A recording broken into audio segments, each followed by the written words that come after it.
العالمين والصلاة والسلام على سيدنا محمد الأمين وعلى آله وصحبه ومن تبعهم بإحسان إلى يوم الدين. اللهم اجعل نياتنا خالصة لوجهك الكريم.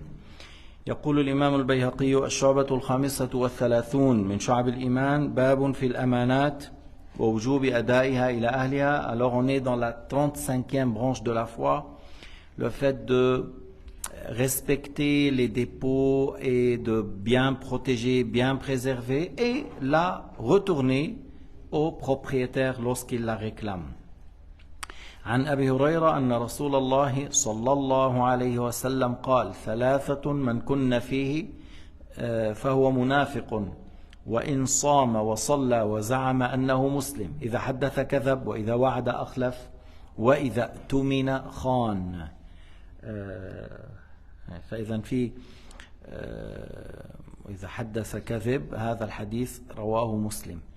Alors, Al-Bayhaqi a rapporté, Muslim a rapporté de Abu Huraira que le messager de Dieu sallallahu alayhi wa sallam a dit trois choses. Celui qui l'a, c'est un hypocrite. On parle ici de l'hypocrite dans l'acte.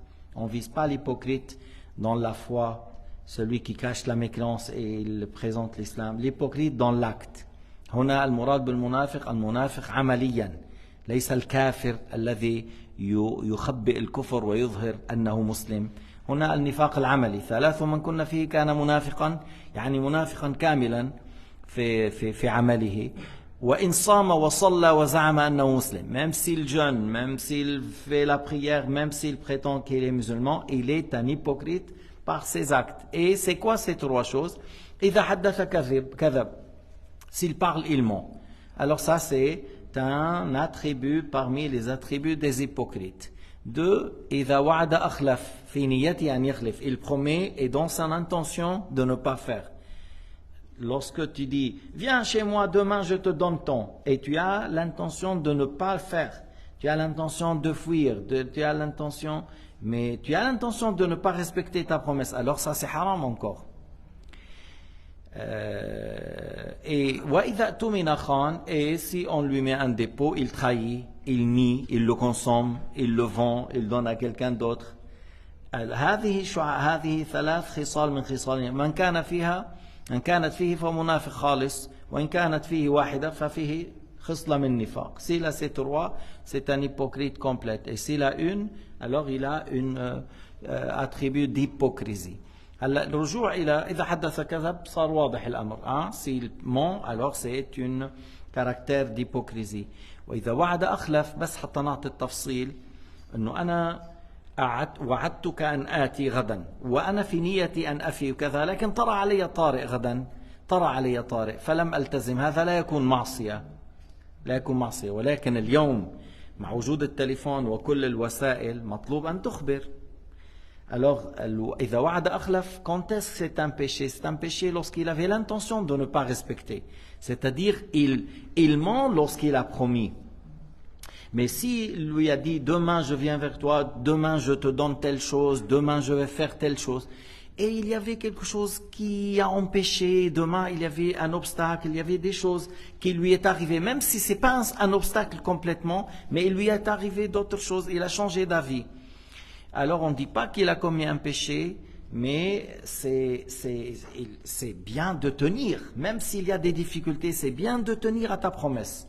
On rapporte que Ismaïl, alayhi salam, lorsque Allah Ta'ala a dit dans le Coran al-Karim, إنه كان صادق الوعد, إنه كان صادق الوعد, Sayyidina Ismaïl. Pourquoi?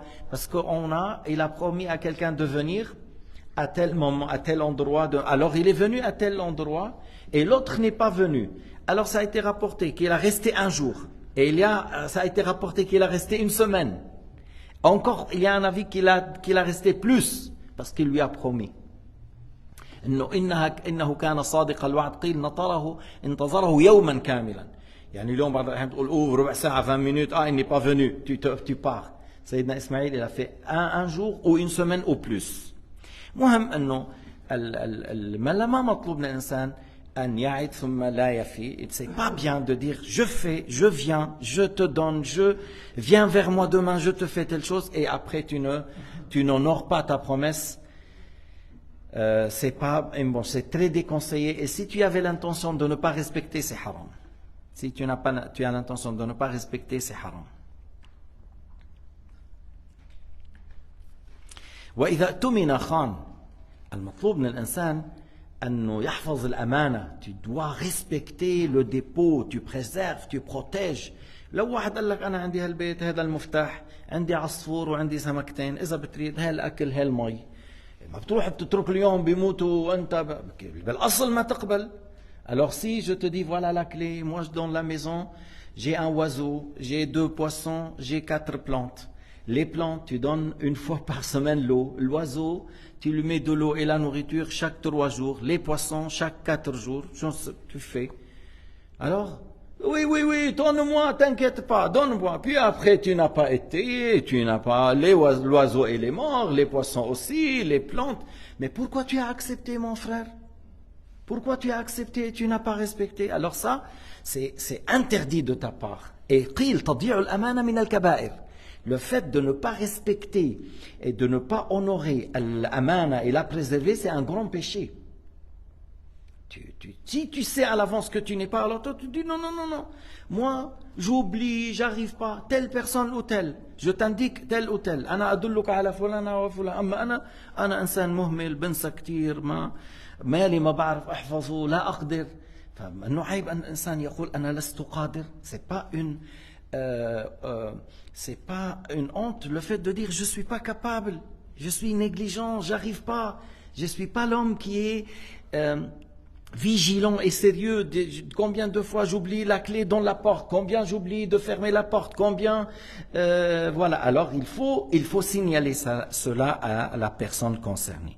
وفي الحديث قال عليه الصلاة والسلام لا إيمان لمن لا أمانة له ولا صلاة لمن لا وضوء له. لا إيمان لمن لا أمانة له. قديش خطر أن يكون الإنسان عديم الأمانة. À quel point c'est dangereux de ne pas avoir l'honnêteté, tu ne maintiens pas l'amana, à tel point que Sayyidina Muhammad a dit pas 2 fois. C'est-à-dire, il n'est pas un bon musulman, il n'est pas un bon croyant, celui qui n'a pas l'amana. La imana, pour dire qu'il est dans un mauvais état, il n'est pas un bon musulman, il n'est pas un bon croyant, c'est lui qui ne préserve pas l'amana pour les gens. Voilà salata liman la wudu'a lah, ça c'est clair, hein? Pas de prière pour celui qui n'a pas fait le wudu. Mais vous connaissez que si tu as fait le wudu pour le dhuhr et tu as pu tenir jusqu'au maghrib, il n'y a pas de problème.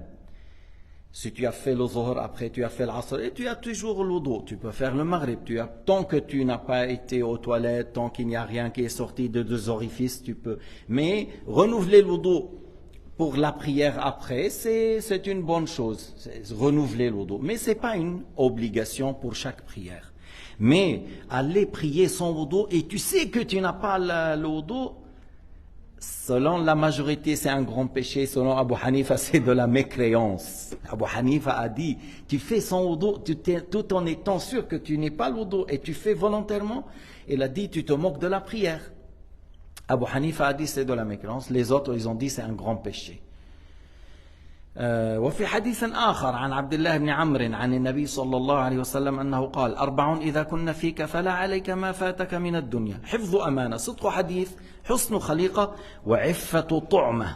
Alors on rapporte que Sayyidina Muhammad sallallahu alayhi wa sallam a dit 4 choses. Si tu l'as, tu t'inquiètes pas pour les choses que tu n'as pas. Les autres choses que tu n'as pas, tu t'inquiètes pas. Alors il a dit, c'est quoi ces 4 choses? Hifdhu amana, tout d'abord. Tu es un homme qui préserve l'amana. Tu es un homme qui, lorsque quelqu'un il te pose quelque chose, alors là, c'est sérieux. Tu le préserves, tu le protèges. Il y a des gens surveillant chez toi. Tu ne laisses pas les voleurs rentrer chez toi et tu dors. هذا من حفظ الأمانة. حفظ الأمانة بتجيب اللصوص عندك على البيت وبتنام؟ لا. Si tu as des amanats, tu ne vas pas laisser les voleurs. Et si jamais quelqu'un qui rentre, tu es là, tu surveilles. هذا الإنسان أمره مشكوك فيه. C'est un être humain qui est douteux. Ah, ok. Je ne veux pas lui dire de ne pas venir, mais je suis là, je surveille. Dans la chambre où il y a l'amana, ah, il est fermé à clé.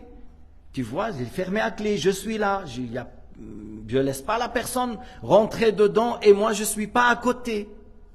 Si tu n'es pas comme ça, il faut pas, si tu n'es pas comme ça, il faut pas accepter l'amana. إنه ما تفكر إنه تضييع الأمانة شيء سهل. De ne pas respecter l'amana, c'est pas une chose facile, c'est un grand péché. Et la deuxième chose, c'est le hadith. Tu es un homme véridique, tu parles, c'est la véracité, il n'y a pas de mensonge chez moi. Hadith, c'est la deuxième chose. La troisième, un bon comportement. Tu as un bon comportement. Al-wahad, ma ahlak mu'azrafak. Il est un jeune qui est rentré, il a parlé, et l'autre était très étonné. Mais c'est quoi ça? C'est quoi cet être humain? Comment il est gentil? Comment il est doux? Comment il est sucré? Comment il lui a dit ma ahlak mu'azrafak? Il a dit comme tu es beau, comme tu es doux, comme tu es gentil. Il a dit yaqum alayya bil-rukhs. Ça me coûte rien du tout. Je paye rien du tout. Seulement savoir utiliser la langue, savoir rire, savoir sourire, savoir choisir les mots. C'est une grande chose et ça ne te coûte pas de l'argent. Seulement, ya habibi kifak, on t'aime, tu es où? Ça fait un moment qu'on ne t'a pas vu. Je suis véridique, lorsque je te vois, ça me fait plaisir.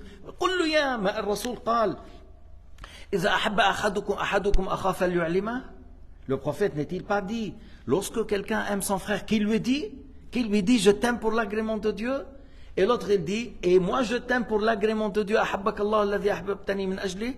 et ça fait un grand plaisir à ton frère. Ou bil-akhir, tu lui as fait un grand plaisir, pour lui c'est mieux que 10 kilos de viande bien grillée, mais c'était 3-4 phrases très jolies et tu n'as pas amené ni viande, ni glace, ni rien du tout. Mais c'est des jolies paroles. Jolies paroles. Un homme, tu es léger, tu vois là. L'autre, il dit, subhanallah, هذا الإنسان, أنا بحبه خفيف. Il est léger, il parle dans le bien. Et il ne te critique pas. Il n'est pas lourd, il n'est pas méchant. Il est là, il veut aider. Il veut mettre la main, il veut travailler. Mais هذا المطلوب يكون المؤمن. إن المرء لا يبلغ بحسن خلقه درجة القائم الصائم. Celui qui prie dans la nuit, qui est celui qui jeûne dans la journée, il peut atteindre ça par son bon comportement. Et la dernière chose qu'il a dit, si ces 4 choses tu l'as, tu t'inquiètes pas pour le reste. Si tu as 4 choses, tu t'inquiètes pas pour le reste. On revient à hifzul amana, préserver le dépôt, la véracité lorsque tu parles, le bon comportement, et tu es un homme vertueux, tu ne prends pas le haram, tu ne prends pas la nourriture où il y a un doute. Je ne prends pas quelque chose que je ne suis pas sûr que c'est halal 100%. Alors, هذا المطلوب تكون عندك عفة الطعمة. C'est halal, je prends. C'est non halal, pourquoi faire? ليش بدي أعمل؟ هذا البطن شبر بشبر ليش بدي يدخلني النار؟ Mon ventre, mon estomac, c'est un ompon sur un ompon. Pourquoi je vais aller à l'enfer à cause de ça? Et بعض الناس ما بتفرق معه. بياكل كل يوم حرام. يا حريشة. هيدي بالعامية انه لك أبو بكر الصديق تخيل لقمة. Il y a des gens qui mangent le haram tous les jours. Mais qu'est-ce que tu es en train de faire? Tous les jours tu manges le haram. Abu Bakr al-Siddiq a vomi une bouchée parce que ça vient d'une manière qui est incorrecte que l'esclave il lui a ramené. Vous connaissez l'histoire. Et il a vomi Abu Bakr al-Siddiq. Il n'a pas mangé. طيب. ويدخل في هذا الباب ما يقلد المؤمن بإيمانه من العبادات والأحكام وما عليه في مراعاة حقوق نفسه وحقوق زوجته وحقوق ولده ووالده وحقوق أخيه المسلم. كل هيدا داخل بالأمانات.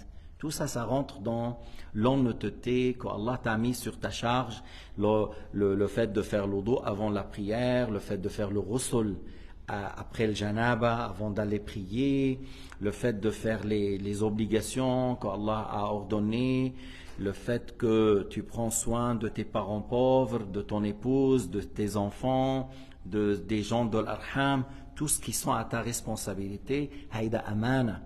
Allah Ta'ala a mis ça comme charge, ça veut dire c'est une amana. Huquq al-muslim, les droits de ton frère sur toi, encore tu dois les garder. والنصيحة من الأمانة, le fait de donner conseil à ton frère, mon frère, si tu vas comme ça, tu vas avoir des grands problèmes. Ou si tu continues comme ça, tu auras des problèmes avec c'est pas comme ça qu'on éduque les enfants. Tu es en train de crier et taper, c'est pas comme ça. Tu vas les perdre. Ou la femme encore, si tu... Non, mon frère, tu donnes conseil. Ou tu l'as vu, par exemple, quelqu'un, il veut travailler chez lui. Et tu sais, celui-là, c'est un grand voleur.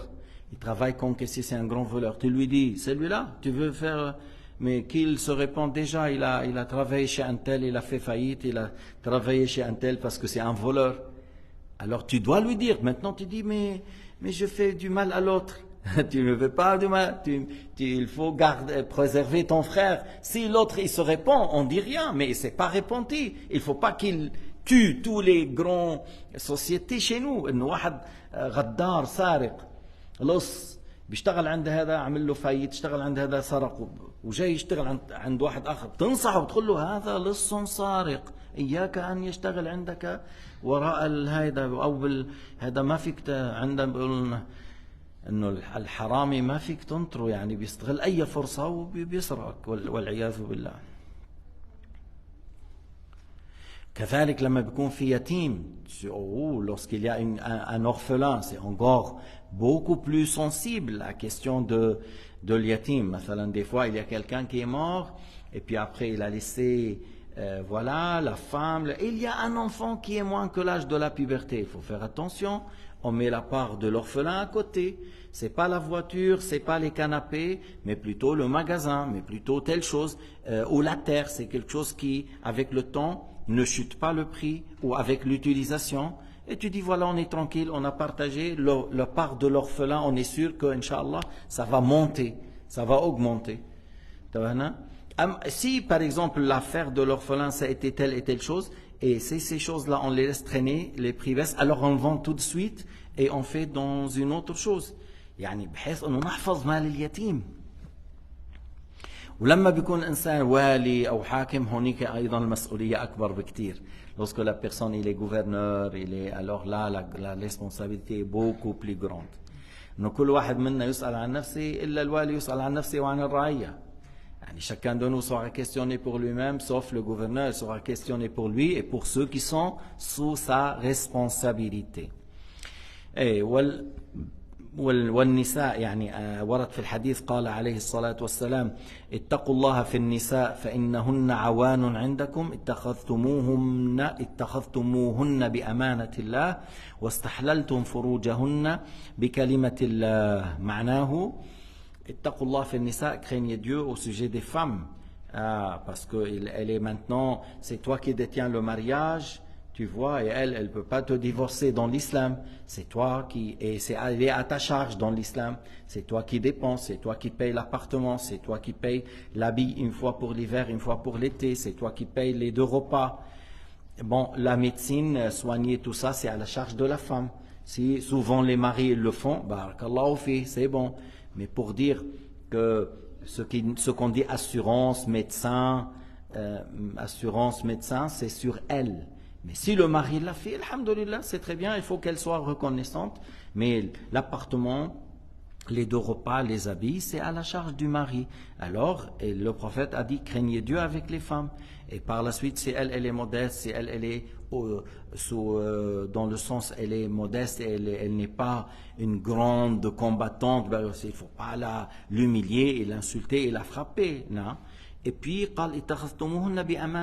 c'est-à-dire, ils sont sous votre responsabilité. Il y a des droits pour les femmes sur vous, et vous avez encore, يعني بأمانة الله على الشرط أنه أنت مكلف نحوها telle responsabilité. وهذا معنى وللرجال عليهن درجة. شو هي درجة الإنفاق؟ وللرجال عليهن درجة, c'est quoi? La responsabilité de payer l'appartement, les repas, les habits. واستحللتم فروجهن بكلمة الله, c'est-à-dire par le contrat de mariage et par la dot que tu as citée. Alors c'est ça que cette femme est devenue licite. Alors il ne faut pas qu'après tu nies la dot. Tu dis si elle te dit donne-moi la dot, tu lui donnes la dot. أعطيني المهر, أعطيني حقها المهر, تعطيني المهر. مش إنه يلا بس هذا للورق. شو للورق؟ مهر هذا. وآتيتم إحداهن قنطارا فلا تأخذوا منه شيئا. Si vous avez donné 2-3 kilos d'or comme dot, il faut lui donner ça. إذا قالت سامحتك, طيب هي شأنها. Si elle te dit je te pardonne la dot, mais si elle te dit donne-moi la dot, tu lui donnes la dot. وفي الحديث pour clôturer ce sujet إنما الدين النصيحة قيل لمن يا رسول الله قال لله ولكتابه ولرسوله ولأئمة المسلمين وعامتهم. يعني تنصح لله معنى تدل الناس على ما يرضي الله، على طاعة الله، على ترك الحرام، على حب الله. Din al-nasiha pour l'agrément de Dieu, c'est-à-dire tu dis aux gens d'obéir à Dieu, de craindre Dieu, de délaisser le haram, de redoubler l'effort pour chercher l'agrément de Dieu. Tu cherches les gens tu les appelles à aimer Dieu, à obéir à Dieu. Et ça, c'est les meilleurs des créatures. هؤلاء من خيار عباد الله الذين يحببون عباد الله بالله. من خيار. شو عمل الأنبياء? C'est quoi le rôle des prophètes? C'est ça. Alors si toi tu fais ce travail, tu es sur le chemin des prophètes. شو عمل الأنبياء؟ عمل الأنبياء أن يدلون الناس إلى عبادة الله ويحببون الناس بالله وبطاعته. فإذا الإنسان سلك هذا الطريق هؤلاء خيار عباد الله من خيار عباد الله الذين يحببون عباد الله بالله. ولرسوله, c'est-à-dire nasiha lil Rasoul, c'est par la suite de suivre sa sunna, de mettre en pratique ce qu'il a ordonné, de répandre la science, de répandre le sharia qu'il a transmis, le fait d'enseigner aux gens ce que le prophète a dit. وفي رواية لهذا الحديث ولكتابه للقرآن الكريم, par le fait de mettre en pratique ce qui est dedans, par le fait d'enseigner le Coran al-Karim, le fait de l'apprendre avec tajwid et le fait de l'enseigner et mettez ces lois en pratique et le fait de réciter ولأئمة المسلمين, c'est-à-dire tu appelles les gens à obéir au gouverneur dans l'obéissance. مش إنه أطيعوا الحاكم بأي شيء, لا. C'est pas obéissez au gouverneur dans tout ce qu'il vous dit. Non, dans l'obéissance à Dieu. Soyez avec lui tant qu'il est dans l'obéissance.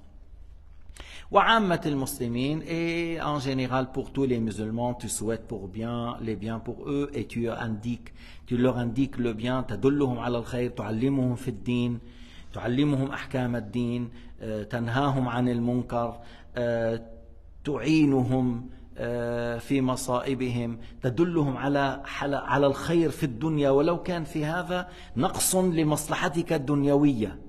Même tu dis à quelqu'un, voilà, je veux travailler dans quel domaine, tu lui indiques qu'est-ce qu'il faut travailler, même si ça peut diminuer ton gain, tu vois, parce que comme on a dit, nasiha lil mu'minin, dans la religion et pour l'au-delà et dans le bas monde, تنصح لهم فيما يخصهم في أمر دينهم وما ينفعهم في الآخرة وفي أمر دنياهم ولو كان إذا أنت دللت على الخير في الدنيا في أرض tel terrain. Il t'a dit voilà, j'aimerais acheter tel terrain. Tu avais l'intention de l'acheter. Ou voilà, il a négocié et il te demande ton avis. Tu lui dis oui, c'est une bonne affaire, rentre-le. Tu ne vas pas dire non, c'est pas une bonne affaire, c'est mauvais. Après, tu achètes pour toi. Même si tu dis subhanallah, même tu avoues, tu lui dis oui, c'est une bonne affaire. Si tu as de l'argent, tu veux l'acheter, oui, je te le conseille. Même si, comme on a dit, tu voulais et il y a 1 million à gagner, mais il a pris ton avis, tu lui dis vas-y. وهكذا يعني هذا مثال. Ça c'est un exemple. لكن بعض الأحيان المثال بيوضح لك الصورة. L'exemple te donne les choses en clair. Qu'est-ce que veut dire nasiha pour les croyants dans la religion et ce qui est utile pour l'au-delà et dans le bas monde. Tu leur indiques ce qui est profitable dans le bas monde et dans l'au-delà. Hadith rapporté par Muslim, alhamdulillah, wa sallallahu ala sayyidina Muhammad wa ala alihi wa sahbihi wa sallam.